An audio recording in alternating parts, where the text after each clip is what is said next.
ইয়াসের প্রভাবে ঝড় জলোচ্ছ্বাসে উপকূলীয় এলাকায় ব্যাপক ক্ষতি। সুন্দরবন থেকে ভেসে আসছে মৃত হরিণ।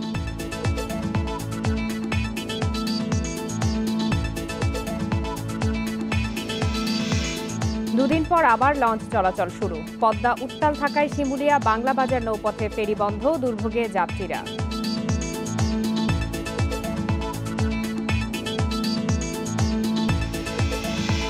উত্তরবঙ্গ থেকে আম পরিবহনে বিশেষ ম্যাঙ্গো ট্রেন উদ্বোধন করলেন প্রধানমন্ত্রী। ডাকেও পচনশীল পণ্য পাঠানোর নির্দেশ।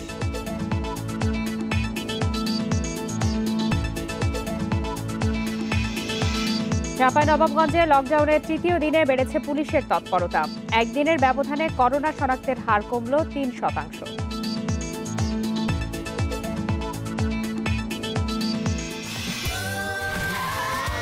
Saudi Extreme. Enjoy smooth speed.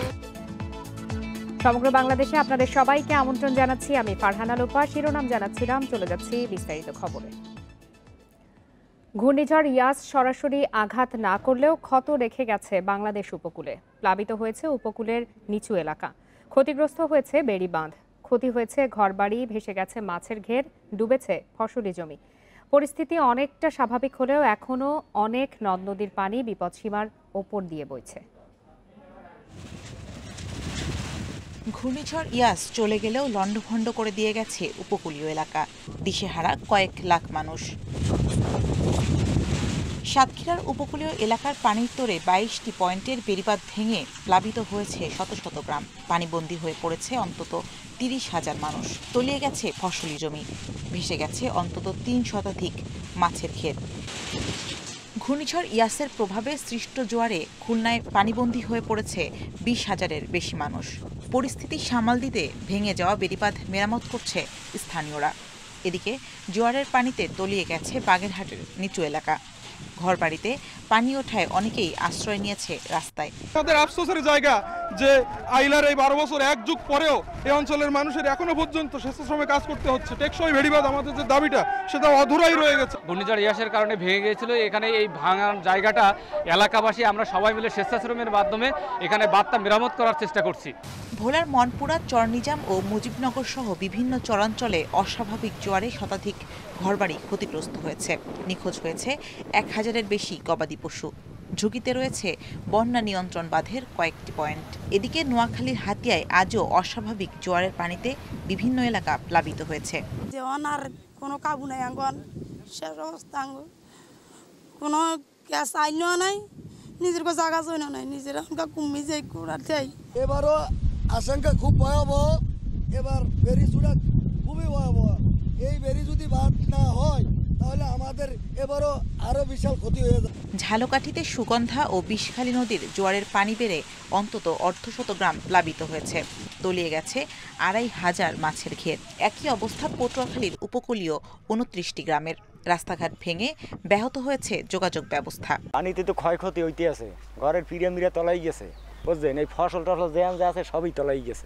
একটা গের করছিলাম, একটা বাগান করছিলাম, সব নষ্ট হয়ে গেছে ঝড় বাতাসে। কলা গাছটা সব লাগাইছিলাম, ক্ষেত নষ্ট হয়ে গেছে। এছাড়া ঘূর্ণিঝড় ইয়াসের প্রভাবে হঠাৎই নদী ভাঙন শুরু হয়েছে পদ্মায়। এতে আতঙ্কে নদী পাড়ের মানুষ। হুমকির মুখে স্কুল, মসজিদ, মাদ্রাসা সহ নানা স্থাপনা। Shamima Rahman, independent news desk. ঘূর্ণিঝড় ইয়াসের প্রভাব ও ক্ষয়ক্ষতি নিয়ে আরও জানাতে সাতক্ষীরা ও কুয়াকাটা থেকে যোগ দিয়েছেন সহকর্মীরা। শুরুতেই চলে যাচ্ছি সাতক্ষীরায়, সেখানে আছেন সহকর্মী শাহরিয়ার অনির্বাণ। অনির্বাণ, ঘূর্ণিঝড় ইয়াসের প্রভাবে যেসব অঞ্চলের সবচেয়ে বেশি ক্ষয়ক্ষতি হয়েছে তার মধ্যে অন্যতম সাতক্ষীরা, সেখানকার আবহাওয়া পরিস্থিতি এবং সার্বিক পরিস্থিতি সম্পর্কে আমাদেরকে বিস্তারিত জানাবেন। দেখুন, আবহাওয়া পরিস্থিতি সকাল থেকে বলা যায় যে শান্ত রয়েছে। আমরা সকালে দেখেছি যে হালকা বৃষ্টি মাঝে মধ্যে হচ্ছে, তবে দমকা বাতাস রয়েছে, তবে গুমট যে আবহাওয়াটি সেটি কিন্তু নেই। আমরা এখন আছি পদ্মপুকুর ইউনিয়নের ঝাপা নামক একটি গ্রামে। এই গ্রামটি একেবারে বলা যায় যে আরও দক্ষিণে, বিস্তীর্ণ এলাকা, একেবারে জনবিচ্ছিন্ন হয়ে আছে এই গ্রামটি। খলপেটুয়া নদীর একেবারে কোল ঘেঁষা, এখন ভাটা চলছে। আপনি নিশ্চয় দেখতে পাচ্ছেন বিস্তীর্ণ পানি দেখা যাচ্ছে। সামনের যে কালো অংশটুকু দেখছেন সেটি হচ্ছে একটি বাঁধ, সে বাঁধের পরে হচ্ছে নদী। নদীর পাশ থেকে সে পানি গত 3 দিন ধরে বাড়ছে এবং আজকে আরও বেশি বেড়েছে। এই তোড় ধীরে ধীরে আরও দক্ষিণের দিকে আসছে। আসার পরে যে ঘটনাটি ঘটেছে আপনারা নিশ্চয়ই দেখতে পাবেন যে এই ঝাপা গ্রামের 7 নম্বর ওয়ার্ডের 2 কিলোমিটার একটি সড়ক রয়েছে। সেই সড়কটি ছোট সড়ক, এই এলাকায় অবশ্যই এরকমই সড়ক আমরা দেখেছি। এই পুরো এলাকাটির এই অংশটুকু একদম ভেঙে ভেতরে ঢুকে পড়েছে। এই বাঁধটি ভেঙে যাওয়ার পর যে যা ঘটেছে আপনি নিশ্চয়ই দেখতে পাচ্ছেন যে বৈদ্যুতিক এখানে পিলার একটি ছিল, সেই পিলারটিও ধসে পড়েছে। বিদ্যুৎ একেবারে পল্লী বিদ্যুতের এই সংযোগ এটি, যেটি এখন পুরো বিচ্ছিন্ন হয়ে আছে, বিদ্যুৎ বিচ্ছিন্ন এলাকা।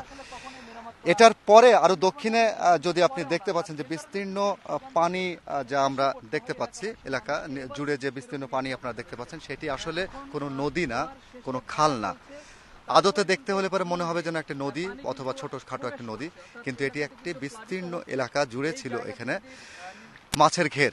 এই মাছের ঘেরে হাঁটু সমান পানি ছিল শুধুমাত্র সেটা চাষবাসের জন্য। কিন্তু এখন গতকালকের জোয়ার, দুপুরের জোয়ার এবং আজকের দুপুরের জোয়ারে পুরো এলাকা একেবারে প্লাবিত হয়ে গেছে। চোখের দৃষ্টি সীমানাতে আপনি নিশ্চয়ই দেখতে পাচ্ছেন যে কাছাকাছি যে ছোট ছোট টিনের ঘরগুলো রয়েছে সেগুলো মূলত ঘেরের ঘর ছিল, এবং ঘেরের ঘরের পেছনে ঠিক আপনি দেখতে পাচ্ছেন যে বাড়িঘর বেশ কিছু আছে। এই এলাকায় এই সড়ক যোগাযোগ ব্যবস্থা পুরোপুরি বিচ্ছিন্ন হয়ে গেছে। খাওয়া দাওয়ার সমস্যা, অর্থাৎ এখন পর্যন্ত ত্রাণ কোনো বাড়িতে পৌঁছায়নি। এখন পর্যন্ত এলাকায় মিঠা পানি অর্থাৎ খাবার পানির কোনো সমস্যার সমাধান হয়নি এখনো। নলকূপ যেগুলো ছিল গভীর নলকূপ, সেই নলকূপগুলো তলিয়ে গেছে। বাড়ি বাড়িতে যত মিঠা পানির বাড়ি সেখানে অর্ধ নিমজ্জিত বা প্রায় পুরোপুরি নিমজ্জিত রয়েছে পানিতে, সেই বাড়িগুলোতে যারা অবস্থান করতেন তাদেরকে কি সরানো সম্ভব হয়েছে নিরাপদ আশ্রয়ে? হ্যাঁ, এখানে আপনাকে বলে রাখি যে এই ঝাপা গ্রামে অধিবাসী আছে প্রায় 3000। এই 3000 মানুষের জন্য একটি সাইক্লোন সেন্টার রয়েছে। সেই সেন্টারের যে অবকাঠামো রয়েছে সেই অনুযায়ী সর্বোচ্চ হচ্ছে 500 জন সেখানে থাকতে পারবেন, যার কারণে অনেকেই সাইক্লোন সেন্টারে যেতে পারেননি বা থাকছেন না। আর এর বাইরে বেড়িবাঁধ, যেটি ছোট বেড়িবাঁধ ছিল, সেই বেড়িবাঁধের উপরে অবস্থান করছেন অনেকেই। জোয়ার যখন আসছে ঘরের বাইরে তারা চলে যাচ্ছেন, আবার যখন ভাটা আসছে ঠিক তখন আবার তারা বাড়িতে ফিরে আসছেন। এই জীবনচক্র চলছে এই এলাকা বাসিন্দাদের। করুণ পরিণতি হচ্ছে এখন পর্যন্ত জনবিচ্ছিন্ন হয়ে আছে একেবারে এই এলাকার। কারণ যেসব বাড়িতে, অনেক বাড়িতেই যাতায়াতের জন্য নৌকা থাকে, প্রচুর পরিমাণে বা নদীতে ঢেউ থাকার কারণে, এখানে স্থানীয় ভাষায় তুফান বলা হয়, সে তুফান হওয়ার কারণে সেই নৌকাগুলো তারা চালাতে পারছে না, যার কারণে যারা পেশাজীবী বা দিনমজুর রয়েছে তারাও কিন্তু কোনো কাজ করতে পারছে না। তারা একমাত্র অবলম্বন যে এখানে হ্যাচারি বা মাছের ঘেরে যারা কাজ করতো তারাও কিন্তু এখন একেবারে হ্যাচারি এবং ঘেরগুলো ভেসে যাওয়ার কারণে তারাও কিন্তু এখন বেকার হয়ে পড়েছে, যার কারণে এলাকায় কিন্তু ব্যাপক রকম একটা দুর্বিষহ সময় কাটাচ্ছে এলাকার লোক। এবং এই এলাকায় এখন পর্যন্ত খাদ্য এবং সুপেয় পানির সবথেকে বড় সংকট, এবং পাশাপাশি যোগাযোগ ব্যবস্থা একেবারে ভেঙে পড়েছে। এই ছিল আমার কাছে সর্বশেষ। অনির্বাণ, আপনি আমাদের সাথেই থাকুন। এবারে আমরা একটু কুয়াকাটার পরিস্থিতি জেনে আসি। সেখানে আছেন সহকর্মী মুরাদ আহমেদ। মুরাদ, কুয়াকাটায় এই ঝড়ের পরে কি ধরনের অবস্থা দেখছেন? যেহেতু এটি সমুদ্র উপকূলীয় এলাকা, কি পরিমাণ এলাকা সেখানে প্লাবিত হয়েছে? ধন্যবাদ। আসলে আমি এখন দাঁড়িয়ে আছি কুয়াকাটা সি বিচ সংলগ্ন এলাকায়। গতকাল এখানে এই সময়টাই এসে যে দৃশ্য দেখেছিলাম এখন তার উল্টো। আপনি একটু দেখুন যে সি বিচে এখন ভাটা চলছে, তাতে অনেক এলাকা কিন্তু আমরা দেখতে পাচ্ছি। আমরা কিন্তু দেখছি পর্যটক যারা রয়েছে, অস্থায়ী পর্যটক, তারা কিন্তু এসছেন এবং এখন এই সি বিচটাকে উপভোগ করছেন। কিন্তু যে সর্বনাশ হওয়ার সেটুকু হয়ে গেছে। এখন আমরা যেটা এখানে এসে জানতে পারলাম যে আজকে তারা যে পরিমাণ সি বিচ ফাঁকা পেয়েছেন, অর্থাৎ ভাটায় যে সময়টুকু তারা পেয়েছেন, গত 3 দিনে তারা এই সময়টুকু পাননি। অর্থাৎ সি বিচে যখনই ভাটা শুরু হয়েছে তার সাথে সাথে জোয়ার শুরু হয়েছে। আপনি জানেন যে গত 3 দিন থেকে পরপর 3বার জোয়ার হয়েছে, কিন্তু সেটি এখন দেখা যাচ্ছে না। আমি সকাল থেকে বিভিন্ন এলাকায় দেখেছি, সেখানকার সমস্যা একটাই, যে জোয়ার আসার সাথে সাথে প্লাবিত হয়ে যাচ্ছে, জোয়ার শেষ হওয়ার সাথে সাথে আবার যে যার কার্যক্রম শুরু করছেন। তবে যেটি অনির্বাণ বলেছেন যে একেবারে প্লাবন সাতক্ষীরার কিছু এলাকার বর্ণনা দিয়েছেন, এখানে সে ধরনের অবস্থা না। এখানে একটি বিষয় আছে যে ভাটা শুরু হওয়ার পর পানি নেমে যাচ্ছে, কিন্তু ঘের যে ছিল এই এলাকায়, যতগুলো ঘের ছিল তার মানে পুরোপুরি যেগুলো আমরা বলে থাকি যে সর্বনাশ তা হয়ে গেছে, কারণ এখানকার ঘেরগুলো ম্যাক্সিমাম ছিল মিঠা পানির মাছের ঘের, সেখানে নোনা পানি প্রবেশ করায় মাছ যা ভেসে যাওয়ার তা ভেসে গেছে, আর যে মাছগুলো আছে এই মাছগুলোকে রক্ষা করা যাবে না। আমি এখানকার প্রশাসনের সাথে কথা বলেছিলাম, তারা বলেছেন কুয়াকাটার এই যে নলুয়া একটি এলাকা রয়েছে, আমরা যেখানে গিয়েছিলাম এবং দেখিয়েছি স্রোত দেখিয়েছি, বাঁধ ভাঙার যে প্রক্রিয়াগুলো দেখিয়েছি, তো সেখানকার 13টি গ্রাম ক্ষতিগ্রস্ত হয়েছে এবং এখানে চম্পাপুর, ধানখালি এই সমস্ত এলাকাগুলো কম বেশি ক্ষতিগ্রস্ত হয়েছে। তবে সুবিধাটা একটা মাত্র, এখানে একটা সুবিধা পাওয়া যাচ্ছে, যেটি হচ্ছে যে ভাটা শুরু হবার পর পানিটুকু নামছে এখন। আর গত দুদিন যেটি হয়নি, এছাড়াও ওনারা যেটা বলেছেন যে 750টি ঘর বাড়ির আংশিক ক্ষতি হয়েছে, 30টি ঘর বাড়ি সম্পূর্ণ ক্ষতি হয়েছে, সেগুলোকে তারা মেরামতের চেষ্টা করছেন। আর এমনিতে বরিশালের পটুয়াখালীর আমরা যে গত 3 দিনের তাণ্ডবে এখানকার পরিসংখ্যান যেটি দেওয়া হয়েছে যে 29টি গ্রাম আসলে পানি দ্বারা মারাত্মক ক্ষতিগ্রস্ত হয়েছে। কুয়াকাটা সি বিচের অবস্থা দেখুন যে এখানে যে পরিমাণ প্রোটেকশন দেওয়া হয়েছিল তার কিছুই রইল না, একেবারে মানে মেসাগার করে দিয়ে সাগর চলে এসেছিল। আমরা যেখানটায় বসে লাইভ দিচ্ছি এই পর্যন্ত পানি চলে এসেছিল। এখন যদিও বা ভাটায় স্থায়ী হচ্ছে, ভাটায় স্থায়ী হওয়াটা এখানকার মানুষদের জন্য একটা শুভ লক্ষণ এরা বলেছেন। আর পটুয়াখালীতে এখন পর্যন্ত পাওয়া তথ্য অনুযায়ী 189টি গ্রাম কম বেশি ক্ষতিগ্রস্ত হয়েছে। এটি 52টি ইউনিয়ন এবং 2টি পৌরসভা মিলিয়ে। তো তারা যেটা করছে এখন পর্যন্ত অ্যাসেসমেন্ট ঠিক হয়নি, সম্পূর্ণ হয়নি অ্যাসেসমেন্টের কাজ। এটি হলে পর তারা বলতে পারবেন যে আসলে কি পরিমাণ ক্ষতির মুখে তারা পড়েছেন। আর আরেকটি বিষয় যেটি উল্লেখ মুরাদ আহমেদ এবং শাহরিয়ার অনির্বাণ, আপনাদের দুজনকেই ধন্যবাদ। ঘূর্ণিঝড় ইয়াসের প্রভাব কমে যাওয়ায় বিআইডব্লিউটিএ অনুমতি দেওয়ার পর শুরু হয়েছে লঞ্চ চলাচল। সকালে এই অনুমতি দেওয়া হয়। সংস্থাটির পক্ষ থেকে জানানো হয়, ঘূর্ণিঝড় ইয়াসের প্রভাব পুরোপুরি কেটে যাওয়ার আগ পর্যন্ত বন্ধ থাকবে 1 ইঞ্জিন বিশিষ্ট লঞ্চ চলাচল। এই মুহূর্তে আমরা আবহাওয়া অধিদপ্তরের সাথে আমাদের বিভিন্ন বন্দর কর্মকর্তাদের সাথে আলোচনা করে এবং বাস্তব অবস্থা পর্যালোচনা করে এই মর্মে আমরা সিদ্ধান্তে উপনীত হয়েছি যে 1 ইঞ্জিন বিশিষ্ট লঞ্চ বা লঞ্চগুলো আপাতত চলাচল বন্ধ থাকবে, এর বাইরে অন্য সকল লঞ্চ চলাচল করবে। পদ্মা নদী উত্তাল থাকায় আজও দ্বিতীয় দিনের মতো শিমুলিয়া, বাংলাবাজার নৌরুটে ফেরিসহ সব ধরনের নৌযান চলাচল বন্ধ রয়েছে। এতে ঘাট এলাকায় আটকা পড়েছেন যাত্রীরা। দুর্ঘটনা এড়াতে নদীতে 2 নম্বর সতর্ক সংকেত বহাল রয়েছে। ঘাট কর্তৃপক্ষ জানায়, নদী উত্তাল থাকায় ফেরি চলাচল বন্ধ রাখা হয়েছে। 18টি ফেরির মধ্যে শিমুলিয়া ঘাটে 2টি ও বাংলাবাজার ঘাটে 16টি ফেরি নোঙর করে রাখা হয়েছে। পরিস্থিতি স্বাভাবিক হওয়ার আগ পর্যন্ত এই নৌরুটে ফেরিসহ সব ধরনের নৌযান চলাচল বন্ধ থাকবে। এতে দীর্ঘ সময় অপেক্ষা ও গুঁড়ি গুঁড়ি বৃষ্টিতে যাত্রীরা পড়েন চরম ভোগান্তিতে। এখনও শিমুলিয়া ঘাটে পারের অপেক্ষায় রয়েছেন 7 শতাধিক যানবাহন।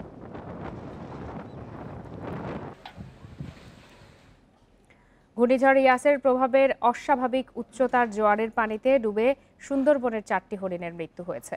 বুধবার বিকালে সুন্দরবনের শরণখোলা রেঞ্জের বলেশ্বর নদের বকি, দুবলারচর এবং কচিখালী এলাকায় ভাসমান অবস্থায় 4টি হরিণের মরদেহ উদ্ধার করে বন বিভাগ। পরে মাটি চাপা দেওয়া হয় মৃত হরিণগুলোকে। সুন্দরবন পূর্ব বিভাগীয় বন কর্মকর্তা জানান, ঘূর্ণিঝড় ইয়াসের প্রভাবে হরিণের বড় বিচরণ ক্ষেত্র শরণখোলা রেঞ্জের দুবলারচর, কটকা, কচিখালী ও কোকিলমণি এলাকা পানিতে তলিয়ে যায়। পানির তোড়ে ভেসে যায় কয়েকটি হরিণ। সুন্দরবনের যেসব এলাকা জোয়ারের পানিতে সয়লাভ হয় সেসব এলাকা পর্যবেক্ষণ করছে বন বিভাগের কর্মীরা। 7টা সুন্দরবনের বন্যপ্রাণীর ক্ষতিগ্রস্ত হয়েছে। 7টা হরিণ ইতিমধ্যে আমরা মৃত উদ্ধার করেছি এবং একটা জীবিত হরিণ আমরা উদ্ধার করেছি। তো এখনও আমাদের সব জায়গায় এখনও যাওয়া যাচ্ছে না, এখনও প্রচণ্ড নদীতে পানির ঢেউ প্রচণ্ড, এইখানে যাওয়া যাচ্ছে না। আমরা যখন এই পরিস্থিতি স্বাভাবিক হবে, আমরা হয়তো সব জায়গায় গেলে আরও ক্ষয়ক্ষতি হতো, এর পরিমাণ বাড়তে পারে। এ বিষয়ে আরো জানতে চলে যাচ্ছি বাগেরহাটে, সেখানে আছেন সহকর্মী অলিপ কুমার ঘটক। অলিপ, আমরা যতদূর জানতে পেরেছি এ পর্যন্ত 4টি হরিণের মৃতদেহ ভেসে এসেছে। এছাড়া আর কোনো প্রাণীর মরদেহ এখন পর্যন্ত ভেসে এসেছে কিনা? আর বন বিভাগের পক্ষ থেকে যেমনটি বলা হচ্ছে যে পানির চাপ এবং স্রোতের কারণে তারা সব জায়গায় এখন পর্যন্ত যেতে পারেননি। তো কতদিন লাগতে পারে ওই জায়গাগুলো পর্যবেক্ষণে, সে বিষয়ে কোনো ধরনের তথ্য আপনার কাছে আছে কিনা? শুরুতেই আপনাকে জানিয়ে রাখি, সুন্দরবন সংলগ্ন উপজেলা শরণখোলা উপজেলার বলেশ্বর নদী, এই বলেশ্বর নদীতে কিন্তু গতকালকে বিকাল নাগাদ হচ্ছে 3টি হরিণের মরদেহ উদ্ধার হয় এবং আজকে সকালবেলায় কিন্তু আরো একটি, এই নিয়ে হচ্ছে মোট 4টি হরিণের মৃতদেহ উদ্ধার করা হয়েছে। বন্য প্রাণী মারা গেছে কিনা এই বিষয়ে কথা বলেছিলাম বিকেল বেলায়। আমি এই কিছুক্ষণ আগেই কথা বলেছিলাম বন বিভাগের বিভাগীয় বন কর্মকর্তা বেলায়েত হোসেনের সাথে। তিনি আমাকে যেমনটা জানিয়েছেন যে নদী এখন কিন্তু উত্তালের কারণে কিন্তু তারা হচ্ছে তাদের যে বনকর্মীরা আছে, বনরক্ষীরা আছে, তারা কিন্তু সুন্দরবনের এই গহীন এলাকাতে কিন্তু তারা প্রবেশ করতে পারছে না। প্রবেশ করতে না পারার কারণে কিন্তু তারা নতুন করে আরো কোনো বন্য প্রাণীর মারা গেছে কিনা সেটা কিন্তু তারা এখনো নিশ্চিত করে বলতে পারছে না। তবে তারা আশঙ্কা করছে যেহেতু স্বাভাবিক জোয়ারের থেকে 5 থেকে 6 ফুট পানির উচ্চতা বৃদ্ধি পেয়েছিল সুন্দরবনের বিভিন্ন এলাকাতে। আপনাকে একটু জানিয়ে রাখি, সুন্দরবন সংলগ্ন এইটা কিন্তু বঙ্গোপসাগরের সংলগ্ন। দুবলাচর, কটকা, কচিখালী এই সমস্ত এলাকাতে কিন্তু হচ্ছে হরিণের একটা বিচরণ ক্ষেত্র।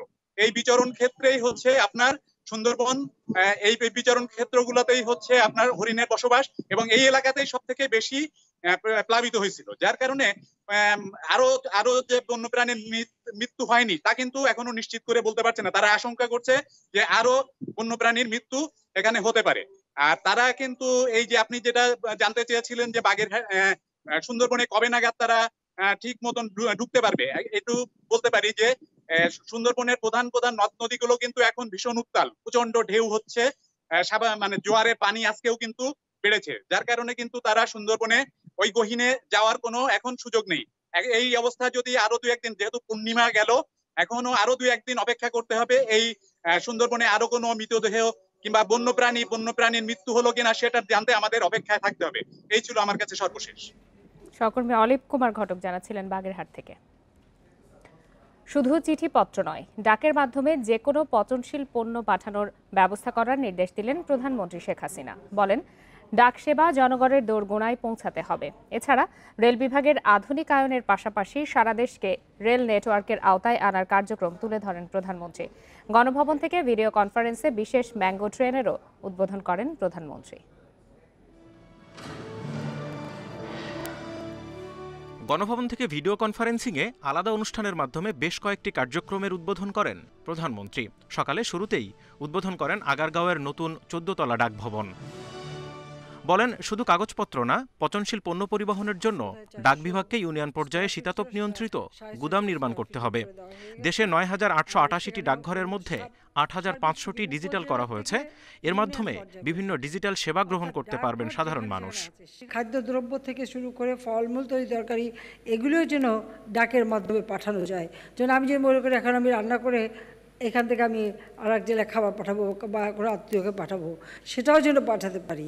সেই জন্য এই চিলিং সিস্টেমটা খুব দরকার, অর্থাৎ কুলিং সিস্টেম। পরে ফরিদপুরের মধুখালী থেকে কামারখালী হয়ে মাগুরা জেলা পর্যন্ত রেল লাইন নির্মাণের ভিত্তিপ্রস্তর স্থাপন করেন প্রধানমন্ত্রী। বঙ্গবন্ধু শেখ মুজিব রেলওয়ে সেতু। তিনি বলেন, বাংলাদেশের মানুষের ভাগ্য পরিবর্তনকে গুরুত্ব দিয়েই পুরো দেশকে রেল নেটওয়ার্কের আওতায় আনা হচ্ছে। সমগ্র বাংলাদেশে আজকে রেল যোগাযোগের ব্যাপক কর্মসূচি হাতে নিয়েছি। এমনকি আমরা যেসব এলাকায় রেল নেই সেখানে আমরা রেল সংযোগটা দিয়ে দিচ্ছি, যেন পণ্য পরিবহন, ব্যবসা বাণিজ্য সমৃদ্ধ করা এবং যোগাযোগের মাধ্যমে মানুষ যেন সহজে চলাফেরা করতে পারে সেই ব্যবস্থা আমরা করে যাচ্ছি। এ সময় চাঁপাইনবাবগঞ্জ থেকে আম পরিবহনের জন্য বিশেষ ম্যাঙ্গো ট্রেনের উদ্বোধন করে প্রধানমন্ত্রী বলেন, কৃষকদের স্বল্প খরচে দেশের সর্বত্র আম পৌঁছাতেই এই ব্যবস্থা। ভালো সুমিষ্ট আম যাতে সারা বাংলাদেশের মানুষ এটা খেতে পারে আর ব্যবসা বাণিজ্যটাও যাতে সম্প্রসারিত হয় এবং ওই অঞ্চলের মানুষ যেন আরও লাভবান হয়, সেখানে একটা বিশেষ রেল সার্ভিস দেওয়া হচ্ছে, যার নামই দেওয়া হচ্ছে ম্যাঙ্গো স্পেশাল। কাজে এটা ম্যাঙ্গো স্পেশাল শুনলে এমনিতে সবার মুখে নিশ্চয়ই একটু যে পানি এসে যাবে। ম্যাঙ্গো ট্রেনে চাঁপাইনবাবগঞ্জ থেকে ঢাকায় প্রতি কেজি আম পরিবহনে ভাড়া নির্ধারণ করা হয়েছে 1 টাকা 30 পয়সা এবং রাজশাহী থেকে মাত্র 1 টাকা 17 পয়সা। Zahidul Bashar, independent news, Dhaka. ঘূর্ণিঝড়ের প্রভাবে সাগর উত্তাল থাকায় ভাঙনের কবলে পড়েছে marine drive. Cox's Bazar Teknaf marine drive সড়কের বেশ কিছু অংশে ভাঙন দেখা দেয় ব্যাহত হচ্ছে যান চলাচল। তবে এরই মধ্যে সড়কের ভাঙা অংশে মেরামতের কাজ করছে সেনাবাহিনী। উখিয়া উপজেলা পরিষদ চেয়ারম্যান হামিদুল হক চৌধুরী জানান, প্রতি বছর বিভিন্ন ঘূর্ণিঝড় কিংবা জলোচ্ছ্বাসে মেরিন ড্রাইভের বিভিন্ন অংশে ভাঙনের সৃষ্টি হয়। তবে সেনাবাহিনী ভাঙন রোধে বাঁধ দেওয়ার আগের চেয়ে কিছুটা ভাঙন কম হচ্ছে বলে তিনি দাবি করেন। ভবিষ্যতে দৃষ্টিনন্দনে মেরিন ড্রাইভ রক্ষায় ৮০ কিলোমিটার এলাকা জুড়ে বাঁধ দেওয়ার দাবি এলাকাবাসীর।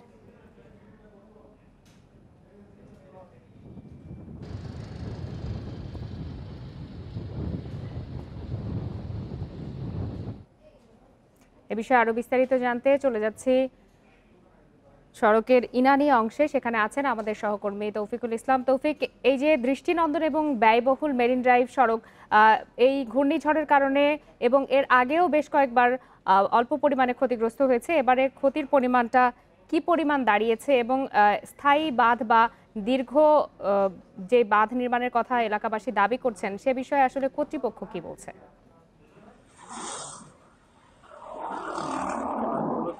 যে জায়গা থেকে আছি সেটা 3 কিলোমিটার দূরে সেখানে ভাঙন দেখা দিয়েছে। যেহেতু ইন্টারনেট সমস্যাজনিত কারণে সেখানে আমরা সরাসরি দেখাতে পারছি না। তবে যেটি বলছি 80 কিলোমিটার যেই দৃষ্টিনন্দন যে মেরিন ড্রাইভ, এই মেরিন ড্রাইভে কিন্তু শুধু এবার যে ভাঙন সৃষ্টি হয়েছে কিন্তু সেটি তা নয়। আমরা এর আগে দেখেছি বিভিন্ন জলোচ্ছ্বাসে সাগরের পানি যখন কাছাকাছি চলে আসে তখন মেরিন ড্রাইভের ভাঙন সৃষ্টি হয়। তবে এই ভাঙন যে রোধে সেনাবাহিনী ইতিমধ্যে একটি প্রকল্প তারা গ্রহণ করেছে, কিন্তু কক্সবাজারের যে হিমছড়ি থেকে শুরু করে তারা কাজ শুরু করেছে। যে জিও ব্যাগ সেটি তারা স্থাপন করেছে এবং সিমেন্ট দিয়ে তৈরি এক প্রকার বাঁধ তারা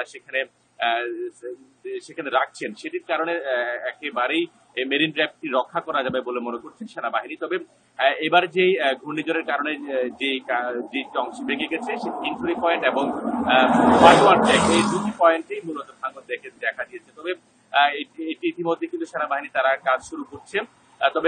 তবে আশা করা হচ্ছে কক্সবাজারের যে 80 কিলোমিটার দীর্ঘ যে মেরিন ড্রাইভটি রয়েছে সেখানে পুরো অংশেই যাতে এই বাঁধ দেওয়া যায় সেই বিষয়টি বলছেন। তবে আমরা যতটুকু আসার কথা এখানে সেরকম বাঁধই দেওয়া হবে।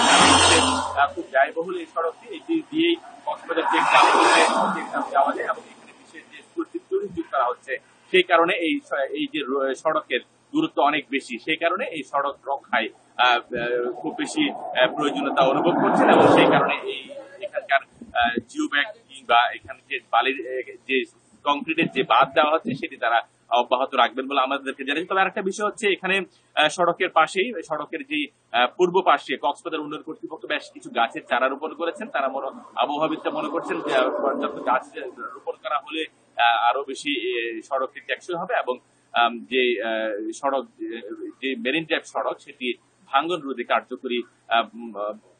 কার্যকর ভূমিকা রাখতে পারবে বলে তারা মনে করছে। জানাচ্ছিলেন সহকর্মী তৌফিকুল ইসলাম। ঘূর্ণিঝড় ইয়াসের একদিন পরে আকস্মিক কালবৈশাখী ঝড়ে লণ্ডভণ্ড হয়ে গেছে ফরিদপুরের ৬টি গ্রামের ২ শতাধিক বাড়িঘর। স্থানীয়রা জানিয়েছেন সকালে নগরকান্দা ও সালথা উপজেলার ৬টি গ্রামে কালবৈশাখী ঝড় আঘাত হানে। এতে লণ্ডভণ্ড হয়ে যায় ২ শতাধিক বাড়িঘর। অসংখ্য গাছ ভেঙে পড়ে, ব্যাপক ক্ষতি হয় বিভিন্ন ফসলের। ঘরবাড়ি হারিয়ে খোলা আকাশের নিচে অবস্থান নিয়েছেন অনেকে। স্থানীয় প্রশাসন তাৎক্ষণিকভাবে ক্ষতিগ্রস্তদের মাঝে খাদ্য সামগ্রী বিতরণ করছে। ক্ষয়ক্ষতি নিরূপণ করে ক্ষতিগ্রস্তদের সহায়তার আশ্বাস দিয়েছে উপজেলা প্রশাসন।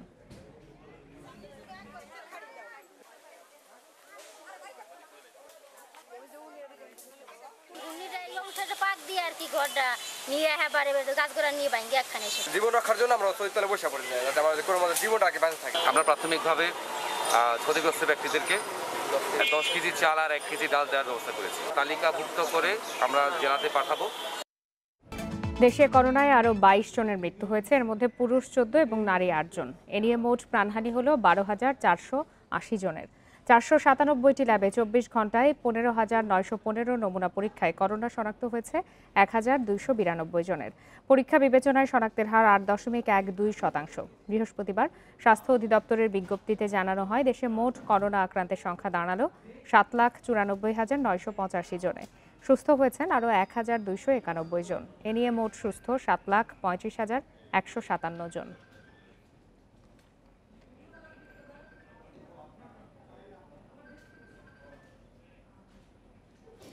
চাঁপাইনবাবগঞ্জে সর্বাত্মক লকডাউনের তৃতীয় দিনে পুলিশের তৎপরতা বেড়েছে। একদিনের ব্যবধানে করোনা শনাক্তের হার কমেছে 3%। সকাল থেকেই শহর এবং শহরের বাইরে চেকপোস্ট বসিয়ে যানবাহন ও মানুষের চলাচল নিয়ন্ত্রণ করছে পুলিশ। কোথাও কোথাও সড়কে বাঁশ দিয়ে ব্যারিকেড সৃষ্টি করে অকারণ চলাচলে বাধা দেওয়া হচ্ছে। তবে বুধবারের চেয়ে আজ সড়কে মানুষ ও যানবাহনের উপস্থিতি কমেছে। শহরে ওষুধ, মুদি দোকান ছাড়া অন্যান্য দোকান বন্ধ রয়েছে। চলছে না দূরপাল্লা বা অভ্যন্তরীণ রুটের বাস। এদিকে লকডাউন অমান্য করে শিবগঞ্জ থেকে ঢাকা যাওয়ার চেষ্টা করায় 21 জনকে আটক করেছে পুলিশ।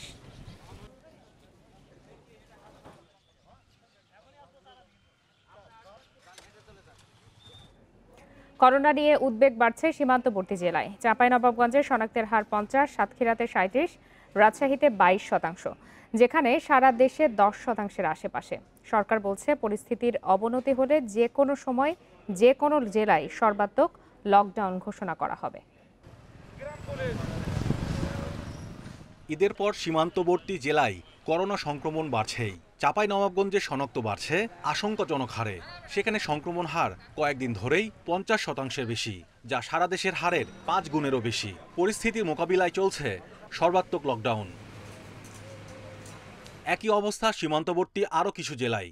মঙ্গলবার নমুনা পরীক্ষার বিপরীতে দেশে শনাক্তের হার ছিল 10.08%। একই দিন সাতক্ষীরায় শনাক্তের হার 37, রাজশাহীতে 22, খুলনায় 20 আর মেহেরপুরে ছিল 21%। এতে দিন দিন উদ্বেগ বাড়ছে। আমরা অবজার্ভ করছি জায়গার মধ্যে, যদি বাংলাদেশের কোনো জায়গাতে আমরা এরকম ভাবে দেখি, আমাদের জনস্বাস্থ্য বিশেষজ্ঞদের বা টেকনিক্যাল কমিটির পরামর্শ হচ্ছে স্থানীয়ভাবে ওইটাকে লকডাউন বা যেটা স্থানীয়ভাবে বিধিনিষেধ দিয়ে চলাফেরার উপরে নিয়ন্ত্রণ করা, চলাফেরা নিয়ন্ত্রণ করা। বিশেষজ্ঞরা বলছেন, শুধু লকডাউন দিয়ে সংক্রমণ নিয়ন্ত্রণ করা যাবে না। স্থানীয়দের সঙ্গে নিয়ে পদক্ষেপ নিতে হবে জনপ্রতিনিধিদের। কোয়ারেন্টাইন নিশ্চিত করতে হবে, তাহলে কিন্তু সংক্রমণটা ঊর্ধ্বগতি হবে না, সংক্রমণটা নামিয়ে আনা যাবে। আর যদি আমরা এটা না করি, শুধুমাত্র মানুষের উপর ছেড়ে দিই, আপনারা মাস্ক করুন, সাবান দিয়ে হাত ধুন, যে আমাদের কোনো দায়িত্ব নেই, মানুষের উপর দায়িত্ব, এটা কিন্তু একটা এড়িয়ে যাওয়ার প্রবণতা হলো। পাশাপাশি সীমান্তবর্তী ওই জেলাগুলোতে করোনা চিকিৎসায় যেন কোনো ঘাটতি না থাকে নজর রাখতে হবে সেদিকেও। ওইসব জেলাতে লকডাউন করতে হবে, প্লাস রোগীদের চিকিৎসারও ব্যবস্থা করতে হবে। সেন্ট্রাল অক্সিজেন তো সেই গত বছর জুন মাস থেকে শুরু করেছে, এখন পর্যন্ত তার অগ্রগতি কি তাও তো জানি না। তবে করোনা উচ্চ সংক্রমণের জেলাগুলোতে করোনার ভারতীয় ধরনটি ছড়িয়ে পড়েছে কিনা সে বিষয়ে এখনো নিশ্চিত হতে পারেনি স্বাস্থ্য অধিদপ্তর। Mahmudul Hasan, independent news, Dhaka. দেশে করোনার দ্বিতীয় ডোজের টিকা নিতে নির্ধারিত কেন্দ্রগুলোতে সকাল থেকে ভিড় ছিল গ্রহীতাদের। ঘাটতি থাকায় দ্বিতীয় ডোজ নিতে পারছেন না অনেকে। এরই মধ্যে অনেক কেন্দ্রে টিকা শেষ হয়ে গেছে। রাজধানীর তেজগাঁওয়ের জাতীয় নাক্কানগলা ইনস্টিটিউটে ভোর থেকে টিকা নিতে গ্রহীতাদের দীর্ঘ লাইন দেখা যায়। লাইনে অপেক্ষায় থাকা অনেকে জানান, গত কয়েকদিন ধরে নির্ধারিত তারিখে টিকা নিতে আসলেও না পেয়ে ফিরে যেতে হয়েছে। হাসপাতাল কর্তৃপক্ষ বলছে, স্বাস্থ্য অধিদপ্তর থেকে বরাদ্দ পাওয়া টিকাই চলছে চাহিদা মেটানোর কাজ। স্বাস্থ্য অধিদপ্তরের তথ্য অনুসারে বুধবার পর্যন্ত সারা দেশে টিকার দ্বিতীয় ডোজ নিয়েছে 40,60,000 মানুষ, আর প্রথম ডোজের টিকা নিয়েছে 58,20,000 মানুষ।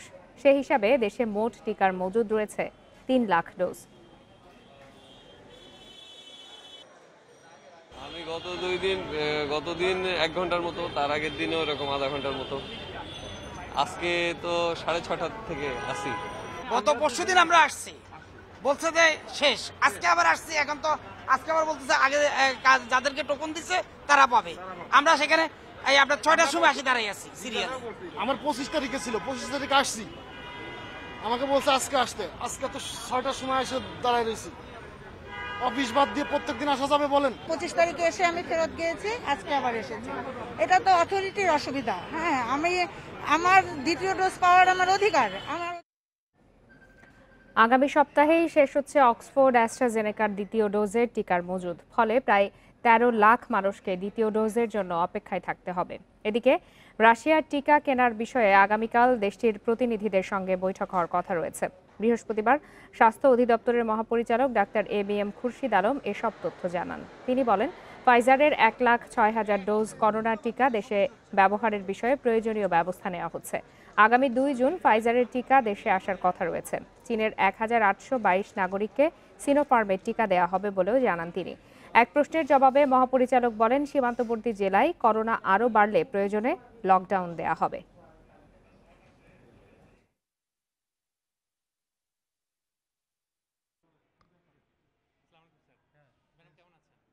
শেষ হয়ে যাবে হয়তো খুব দ্রুতই, এখন হয়তো এই সপ্তাহের মধ্যে হয়তো শেষ হয়ে যাবে। এখন আপনাদের যে প্রশ্নটা যে এরপরে কি করব, এরপরে কি করব এটার উত্তর তো আপনারা জানেন, আমাকে বারবার প্রশ্ন করে লাভ কি বলেন। আমরা চেষ্টা করছি যে কোনো সোর্স থেকে এই টিকাটা আনার জন্য, যদি আমরা আনতে পারি এটা কভার করে দেব। যে কোনো একটা টিকা আসলে পরে আমাদের ডিজি ড্রাগ, তারপর হচ্ছে CMSD, তারপরে আমাদের MNCH, সবার যে সহায়তাটা লাগে সেই সহায়তা নিয়েই আমাদের কাজটা করতে হবে। তো সেটার লক্ষ্যে আমরা কাজ করে যাচ্ছি। মশা নিধনে সবাইকে সম্পৃক্ত হওয়ার জন্য আহ্বান করেছেন স্থানীয় সরকার, পল্লী উন্নয়ন ও সমবায় মন্ত্রী মোহাম্মদ তাজুল ইসলাম। বেলা 11:30টায় অনলাইনে আয়োজিত ঢাকা মহানগর সহ সারা দেশে ডেঙ্গু রোগ প্রতিরোধে 9ম আন্তঃমন্ত্রণালয় সভায় যুক্ত হয়ে সভাপতির বক্তব্যে এ আহ্বান জানান তিনি। স্থানীয় সরকার মন্ত্রী বলেন, শুধু সিটি কর্পোরেশনের কর্মকর্তারা আন্তরিক হলে মশা নিধন সম্ভব নয়। এক্ষেত্রে সকল জনগণকে সম্পৃক্ত হতে হবে।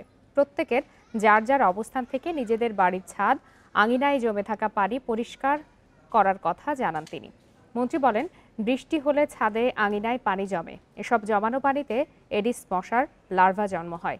তাই বাড়ির আঙিনা সহ আশপাশে আসবাবপত্রের মধ্যে যাতে পানি জমে না থাকে সেজন্য সতর্ক থাকতে হবে। এটা যত দ্রুত পরিষ্কার করা যায় তত তাড়াতাড়ি এডিস মশার প্রজনন ধ্বংস হবে। সভায় ঢাকা উত্তর সিটি কর্পোরেশনের মেয়র আতিকুল ইসলাম, দক্ষিণ সিটি কর্পোরেশনের মেয়র শেখ ফজলে নূর তাপস, চট্টগ্রাম, নারায়ণগঞ্জ ও গাজীপুর সহ অন্যান্য সিটি কর্পোরেশনের মেয়ররা অংশ নেন।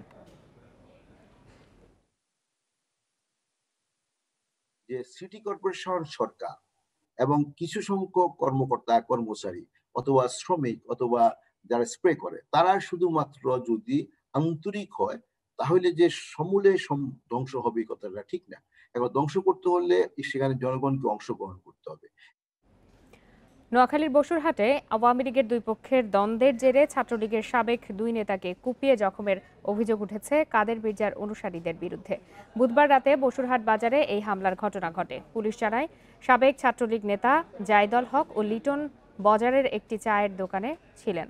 এ সময় আব্দুল কাদের মির্জার সমর্থক শিহাব, ওয়াসিম সহ একদল অস্ত্রধারী যুবক তাদের কুপিয়ে জখম করে। এ সময় হামলাকারীরা পাশের একটি ওষুধের দোকানেও ভাঙচুর চালিয়ে পালিয়ে যায়। পরে স্থানীয়রা গুরুতর আহত জায়দল হক ও লিটনকে উদ্ধার করে সদর হাসপাতালে ভর্তি করে।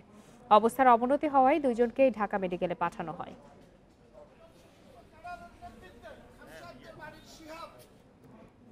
জয়পুরহাটের কালাই উপজেলা থেকে 2 লাখ টাকার জাল নোট সহ 4 জনকে আটক করেছে র্যাব। গতরাতে পুনট হিমাগার এলাকা থেকে তাদের আটক করা হয়। র্যাব জানায়, জাল টাকা ক্রয় বিক্রয় হচ্ছে এমন খবরে একটি দল পুনট হিমাগার এলাকায় অভিযানে যায়। এ সময় জাল নোট চক্রের 4 সদস্যকে হাতে নাতে আটক করা হয়। পরে তাদের তল্লাশি করে 2 লাখ টাকার জাল নোট, 4টি মোবাইল সেট, কিছু সিম কার্ড, মেমোরি কার্ড ও নগদ 4.5 লাখ টাকা উদ্ধার করা হয়। আটককৃতদের কালাই থানায় সোপর্দ করা হয়েছে।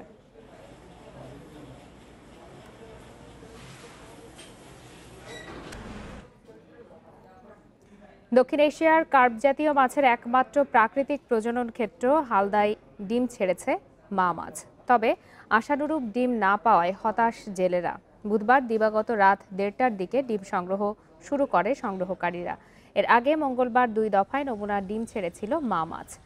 হাটহাজারী উপজেলা নির্বাহী কর্মকর্তা রুহুল আমিন জানান, নমুনা ডিম ছাড়ার পরে হালদাপাড়ে জেলেদের কর্মচাঞ্চল্য শুরু হয়। তবে ঘূর্ণিঝড় ইয়াসের কারণে পরিবেশ প্রতিকূল থাকায় কাঙ্ক্ষিত ডিম মিলছে না বলে জানায় কর্তৃপক্ষ। হালদার কাগতিয়ার, আজিমের ঘাট, পশ্চিম গহিরা, সোনাইর মুখ, আবুরখিল, খলিফার ঘোনা, সত্তার ঘাট সহ বেশ কিছু এলাকায় বেশি ডিম পাওয়া যায়। তাই এসব এলাকায় জেলেদের আনাগোনা বেশি। বংশ পরম্পরায় চলে আসা রেওয়াজের পাশাপাশি আধুনিক পদ্ধতিতে এসব ডিম থেকে রেণু তৈরি, এরপর পোনা উৎপাদন করেন সংশ্লিষ্টরা। এবার লকডাউনে পরিবেশ ভালো থাকায় বেশি ডিম সংগ্রহের আশা করলেও হতাশ জেলেরা।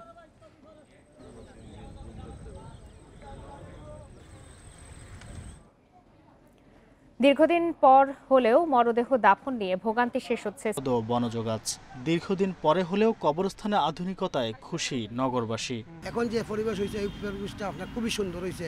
এখন আপনার রাস্তাঘাট হয়েছে, আমরা জায়গায় জায়গায় জিয়ারত করতে পারবো, খবর বা ঠিক মতো যেতে পারবো। জায়গা ছিনা যাইতো না, একজনের জায়গায় আরেকজন দিত, প্লেটটা ছিনা যাইতো না। এখন প্লেট হচ্ছে তোমার কম্পিউটারের মাধ্যমে থাকবে। কবরস্থানগুলো অত্যন্ত সুন্দর হইতেছে, বিদেশি ডিজাইন মতো। আমরা বড় খুশি লাগে, আল্লাহ ভালো রাখতেছে। সবগুলো ব্লকের নির্মাণ শেষ হলে এখানে সমাহিত করা যাবে 20,000 মরদেহ।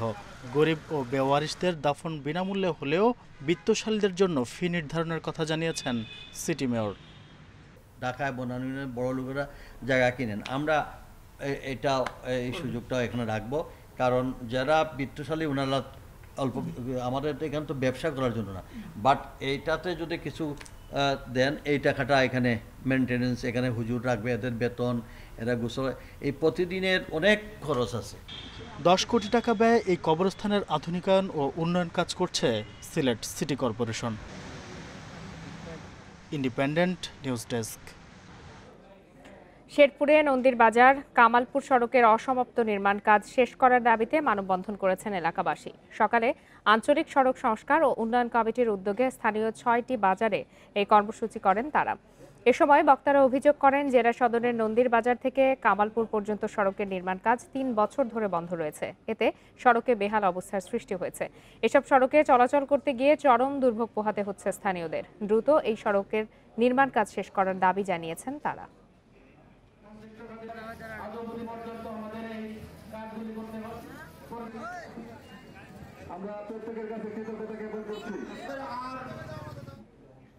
শেষ করব সমগ্র বাংলাদেশ, তবে তার আগে শিরোনামগুলো জানাবো আরো একবার। ইয়াসের প্রভাবে ঝড় জলোচ্ছ্বাসে উপকূলীয় এলাকায় ব্যাপক ক্ষতি, সুন্দরবন থেকে ভেসে আসছে মৃত হরিণ।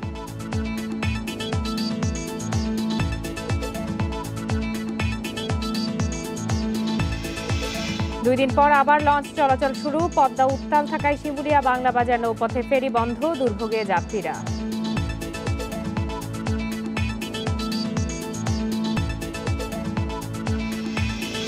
উত্তরবঙ্গ থেকে আম পরিবহনে বিশেষ ম্যাঙ্গো ট্রেন উদ্বোধন করলেন প্রধানমন্ত্রী, ডাকেও পচনশীল পণ্য পাঠানোর নির্দেশ।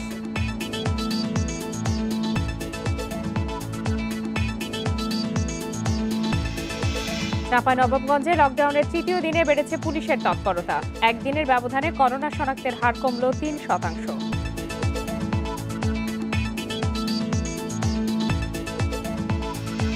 স্টিকি থিনার, কাঠকারি অথবা বাড়ি, সব রঙে কার্যকরী। আর এই ছিল আজকে সমগ্র বাংলাদেশে। ইন্ডিপেন্ডেন্ট টেলিভিশনের সব খবরের আরো বিস্তারিত জানতে চোখ রাখুন ফেসবুক, ইউটিউব বা টুইটারে। ধন্যবাদ এতক্ষণ সাথে থাকার জন্য।